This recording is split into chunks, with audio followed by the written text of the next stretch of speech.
Assalamualaikum warahmatullahi wabarakatuh. Saya Ahmad Fahi dengan NIM 20. Di sini saya akan menjelaskan materi kinetika kimia. Nah, kita masuk ke pengertian. Apa sih kinetika kimia? Kinetika kimia adalah studi tentang laju reaksi, perubahan konsentrasi reaktan atau produk sebagai fungsi dari waktu. Reaksi itu dapat berlangsung dengan laju yang bervariasi. Ada yang serta-merta perlu cukup waktu pemakaran atau waktu yang sangat lama seperti penuaan, pembentukan batu bara, dan beberapa reaksi peluruhan radioaktif. Kemudian kita masuk ke pengertian laju reaksi. Laju reaksi adalah perubahan konsentrasi reaktan atau produk persatuan waktu. Dan untuk besaran laju reaksi itu dapat dilihat dari ukuran cepat lambatnya suatu reaksi kimia itu yang direaksikan. Dan laju reaksi mempunyai satuan yaitu M/S atau molar per detik. Laju reaksi atau kecepatan reaksi menyatakan bahwa banyaknya reaksi kimia yang berlangsung persatuan waktu. Laju reaksi menyatakan molaritas zat terlarut dalam reaksi yang dihasilkan tiap detik reaksi. Dan untuk yang ini, diagram dari laju reaksi. Kemudian kita masuk ke sini. Laju reaksi, di sini ada pengertian lebih singkatnya, yaitu laju reaksi adalah kuantitas yang menggambarkan seberapa cepat suatu reaksi berlangsung. Kemudian ada satuan laju reaksi, yaitu molar L dikali S, yaitu molaritas liter dikali waktu, atau M per S,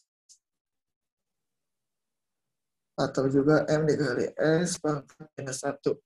Dan di sini ada secara umum persamaan laju reaksi itu dapat ditulis sebagai berikut. Nah, yang di bawah ini ya.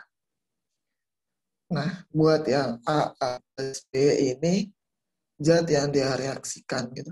Dan kemudian di sebelah kanan ini hasil dari zat yang direaksikan gitu. Nah, buat yang huruf kecil ini beberapa banyak molekul di zat yang di dalam zat tersebut gitu.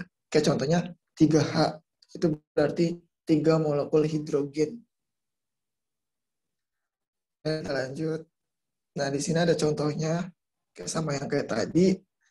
Nah, di sini kayak hampir sama, yaitu 2H, 2 plus 2NO menjadi 2H, 2O plus N2. Nah, dua yang bawah-bawahnya ini sama aja. Nah, kita lanjut ke sifat reaktan. Sifat reaktan itu sifat yang apabila sebuah zat yang direaksikan, maka sifat itu tetap berpengaruh gitu. Dan sini juga sifat reaktan yang dimaksud adalah sifat dari tiap individu zat yang direaksikan. Sebagai contohnya yaitu fosfor putih yang akan membakar dirinya sendiri apabila melakukan kontak dengan oksigen. Sehingga reaksi yang dihasilkan itu akan berubah sesuai dengan sifat reaktan tersebut. Kemudian lanjut.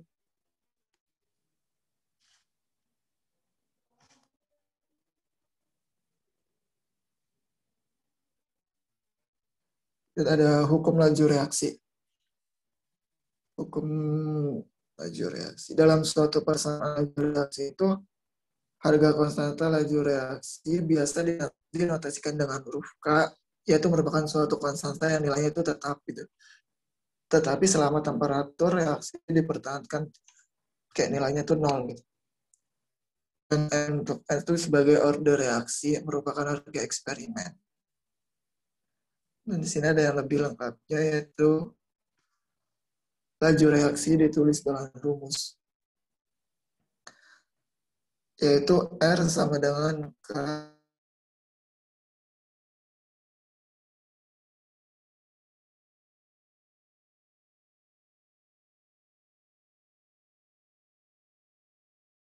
kurung buka A pangkat X konstan. Dan untuk X-nya ini order reaksi zatnya Dan untuk X plus Y-nya itu keseluruhan order reaksi atau order reaksi total.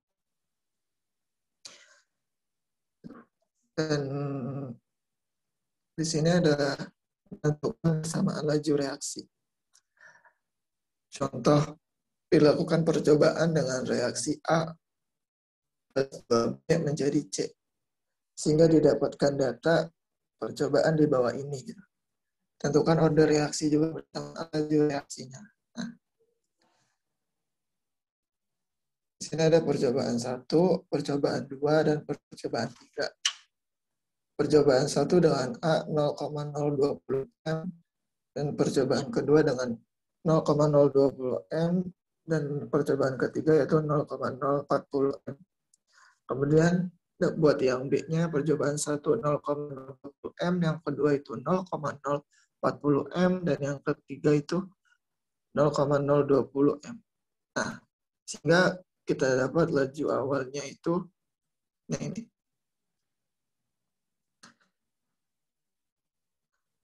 Mungkin contoh soal kurang lengkap, mungkin yang sampai sini saja yang dapat saya jelaskan. Kurang lebihnya mohon maaf apabila ada kesalahan kata atau kesalahan penjelasan. Hidayah. Wassalamualaikum warahmatullahi wabarakatuh. Terima kasih.